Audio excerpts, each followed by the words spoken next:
But it was this really interesting find. It looked really primitive, so initially I thought it was really old, but then there's some aspects that are what we call mosaic evolution, where there's some indications that it didn't all evolve at the same time, but different parts evolve faster and slower. I think with this one, the hands were more primitive, but there's certain elements of its. What do your colleagues make of all the work you do? Like, let's start with anthropology specifically. Like, it's not like all anthropologists are working on future humans or aliens or things like that. Like, what kind of, what's the feedback there? Yeah, it's pretty, a lot of just ignoring, kind of waiting and seeing, I think. My colleagues who know me and know my research ethic and my research program are supportive even. Like, oh, this is cool. There's a guy published a number of papers with in respectable journals, Frontiers in Neuroanatomy, Journal of Anatomy, and really prominent researcher in Spain. And I just sent him a book on a whim. I bought it on Amazon Spain and sent it to him just because I wanted to know, like, what did he think about all of this?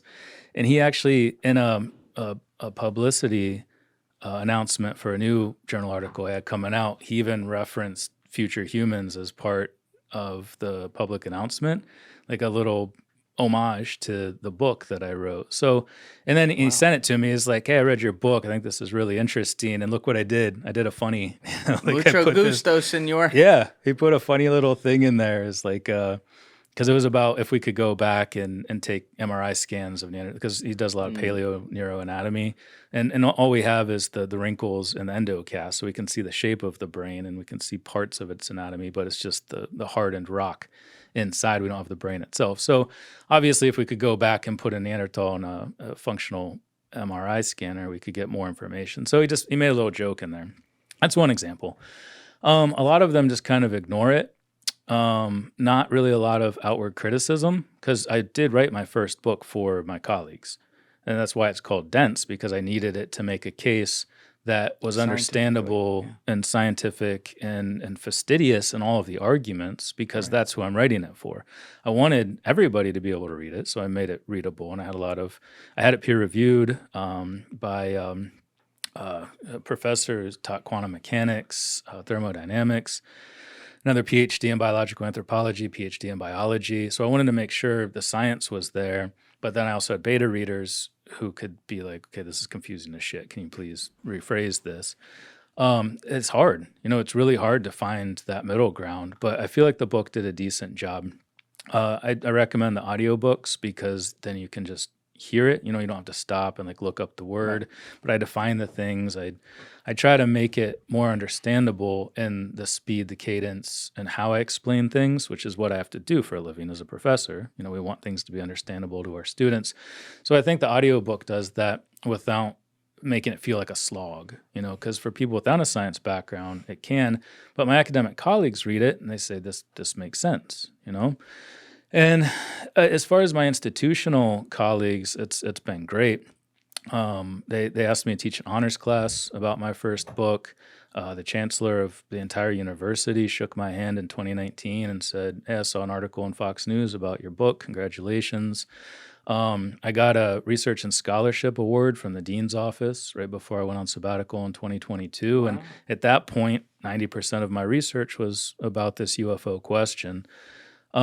So yeah, I feel supported and I feel like people understand it and respect it, but there's still a lot of just, let's kind of sit back, let's wait and see what everybody else decides before we attack them or praise them, and that's kind of funny. And I think I mentioned off camera earlier that there's also a difference across fields, like physicists. Yeah, you're talking about other scientists. Yeah, physicists, there's more of them involved at different universities outwardly. Psychologists hate this shit, especially the abduction phenomenon. I'm serious. It's so weird. It's like you study people and their mindset and their mentality. You'd think they'd be the most interested, but no, they're like, we know the brain. We know psychobehavior. everything else is bullshit. Yeah, So that's get why out of here with that's why that it doesn't UFO surprise talk. me. I know, it's crazy. And there's obviously exceptions, there's outliers, but as far as fields and the perception of this from these various disciplines, it's a mixed bag. It's really kind of interesting how some are galvanized and some are just like, no, get out of here with that. You were saying like cosmologists are totally against it. Generally, that's what I found. I don't Why know. is that? And maybe versus I'm just, physicists? maybe I'm taking Neil deGrasse Tyson and applying that unfairly to other cosmologists. But I personally, what I think it is they don't have any idea what they're doing because they don't know what time is. They also, many think that space is an emergent phenomenon. So if you're trying to explain the origins of the cosmos and how everything works, but you don't know what time and space are, you're kind of just doing it with your pants down, Yep.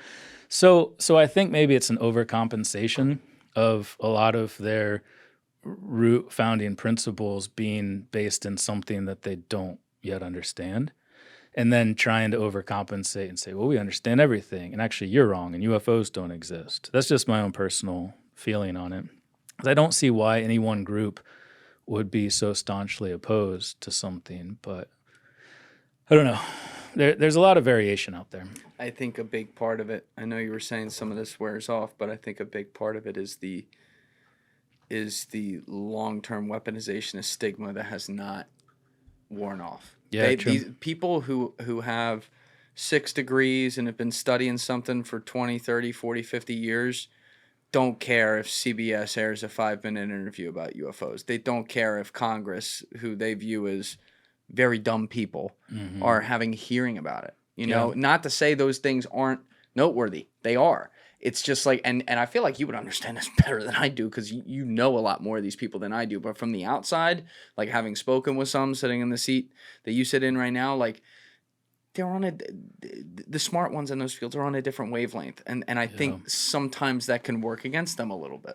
Yeah, and something we face in any field is that you get attached to an idea. Yes. And you can't you can't say you were wrong, or you can't say, well, wait, what if? Because you got to double down. Yeah. We see this all the time with naming a new hominin species. It's like, well, I said it was this. Yeah. I don't see this. You see this. Right. Good point. Within my field. Yes. We within my field see this all the time, and it changed. Recently, this guy named Lee Berger challenged the whole system with this rising star cave find of Homo naledi. You probably heard about this 5 or 6 years ago. It was all over the news. Homo naledi? Yeah. N-A-L-I-D-I? E-D-I, I think. E-D-I. Naledi. Can we pull that up? Homo naledi? But it was this really interesting find. It looked really primitive, so initially I thought it was really old, but then there's some aspects that are what we call mosaic evolution, where there's some indications that it didn't all evolve at the same time, but different parts evolve faster and slower. I think with this one, the hands were more primitive, but there's certain elements of its post-cranial morphology that were more advanced. So the whole thing that had been done, it's the good old white boys of paleoanthropology would take all of these fossils, hide them in their lab, study them for 10 years, and then publish in Nature or Science. That's how it's done. Everyone's expected to do that. He finds these fossils. It's really hard to get to area, going down like tiny people. He had to hire tiny paleoanthropologists to even get down there to get these things out and to study them. But he did it differently. He had a group of people come in, research them fast, and publish in open access journals. Everybody's like, well, what the hell are you doing? That's not how we do it. But it's important because we sometimes have to challenge those things in order to get information that can be broadly disseminated. And there's a lot of pushback. They did other things too. They were talking about whether they buried their dead, did they have fire, were they making petroglyphs on the walls. So there were other controversial things too. But I think it's important to always challenge those things in your field.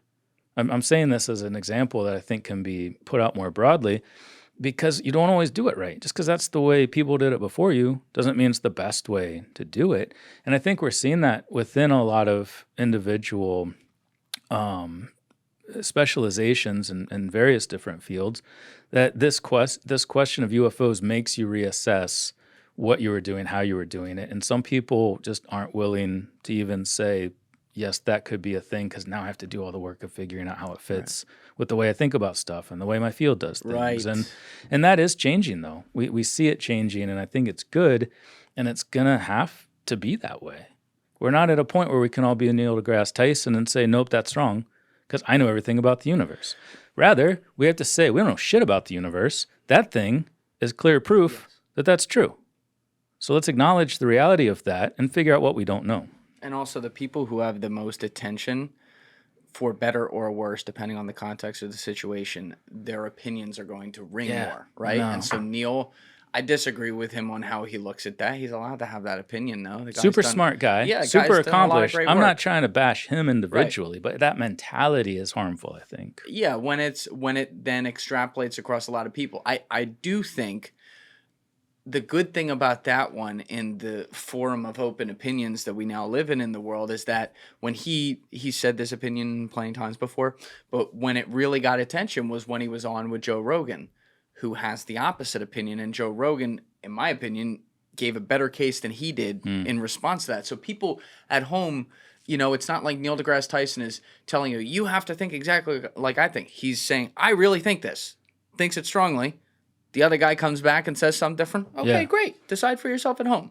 And I'm with you that you don't want to shoo off stuff, but there are going to be people who, with the right intentions, maybe have an opinion that ends up being wrong or that we don't like, and that's like I had Lawrence Krauss in here. Lawrence has some very different opinions than I do on the nature of the universe and everything. Yeah. But the guy, he's a ball breaker. It's a lot of fun. Yeah. He's a smart motherfucker. Yeah, he is a smart motherfucker. And I like, he's a ball breaker. He says what he thinks, and nobody knows. Nobody knows really anything with regard to the nuances of these questions. That's right. And all we can do is ask them. And I think, that format for debating things, like speaking of Rogan, he had like Flint Dibble and Graham Hancock on. Like that's healthy. Let's do more of that. Let's present in a broad format, a broad reaching format like that conversation where people can present ideas and let others decide, or at least in the dispute, we gain knowledge and move the needle further. So I think that is healthy. But you do have people this has come up a few times in our conversation day where they just turn off. They do. They're like, nope, not real. You know what? I saw a quote from Keanu Reeves. I don't know if this is one of those fake quotes that's attributed to him, so maybe we can look this up. But he's like, I'm paraphrasing. He's like, I've reached a point in my life where it's not worth it for me to argue with people. If you tell me 2 + 2 = 5, sounds great. Have an awesome day, bro. Yeah. Like, God bless you. Yeah. And it's sad. That rings in my head a lot. I know, and it's sad because it almost is the opposite of what we need to be doing. But I think it's also what we need to do as individuals to realize it doesn't matter. There's certain people that it just doesn't matter. You're not going to educate them. You're not going to change their way of thinking. I'm not and I don't say this to be smug or arrogant or anything like that. But I'm not interested in people like that. Yeah. Like if you are just going to be completely closed-minded on stuff and tell me how it is, this might be a bad thing to say, but like a lot of the time it's someone that, maybe they have a few less brain cells too. And that's not always the case. I've seen plenty of people who are brainwashed, but it's like, it's just not worth my time, man. Yeah. I mean, and it's hard because, there is an inherent sense of elitism or smugness when we say these things, but it also is in the context of us protecting our own psyche because we realize that there's just no point. Yeah. I don't know. It's hard, especially as an educator, because you want to educate everyone. But my job's only to educate them in a classroom about things that I spent my life learning about. Right. Outside of that, I can apply those things, and I do on a regular basis. There's a lot of aspects of this phenomenon that overlap with what I have researched and taught about my entire academic career. But I think what we're talking about, and what Keanu Reeves likely was talking about, is just having a conversation with people that aren't willing to open their aperture. They're not willing to open their minds. They have a sense of reality. That's it. I don't care what anybody says. And so, obviously, inherently, you're not a very intelligent person if you're not willing to open your mind to other ways of thinking or doing or understanding. It's the Dunning-Kruger effect. The people that know the most, feel like they know the least. People that know the least feel like they know the most, and they're very loud about it. So I feel the same way. I just wanted to add that qualifier because it does innately sound a little, high and mighty, soapboxy, but Yeah. we all know the people we're talking about. And I don't think we can even say it's one group or one demographic or one belief system, one political group. It's just people that have closed their minds down to this one little tiny bit. I still think it's a minority of people, though. That's the thing. I think so, I too, think we yeah. are more exposed to it because people have a power behind a keyboard to put that Right. out there, That's and they're true. incentivized to be more extreme, Very loud. right? And so when you walk outside, stick your finger up in the air and feel the wind, it's not like that out there. And when I have conversations with people every day, people are they're much more open, and I think that's healthier. So hopefully that can win out. But Michael, we got to do a quick Patreon episode on I love Patreons. some of the cases that you covered in your book, and also some of the work you're going to be doing. But for now, we're going to have the links to your books down in the description, as well as any other links you want to pump in there. You let us know, and we'll put I them in. could think of forgetting one that I was trying to mention earlier, but if I can't even remember it now, maybe there's no point in sticking it in there. It might have just been something that popped up in conversation that isn't super relevant anyway. But yeah, when you think of it later, send it to us, and will. we'll stick it in there, 100%. Perfect. But thank you so much for doing this. This was Dude, awesome. this has been so fun. Thank you for having me. It's been an awesome conversation. Appreciate it. Of course, love your work, man. It's really fascinating stuff. Thanks. It's been fun. Everybody else, you know what it is. Give it a thought. Get back to me. Peace. Thank you guys for watching the episode. Before you leave, please be sure to hit that subscribe button and smash that like button on the video. It's a huge help. And also, if you're over on Instagram, be sure to follow the show at Julian Dorey Podcast, or also on my personal page at Julian D. Dorey. Both links are in the description below. Finally, if you'd like to catch up on our latest episodes, use the Julian Dorey Podcast playlist link in the description below. Thank you. Watching the video, guys. If you haven't already subscribed, please smash that subscribe button and check out this clip's full podcast episode by clicking here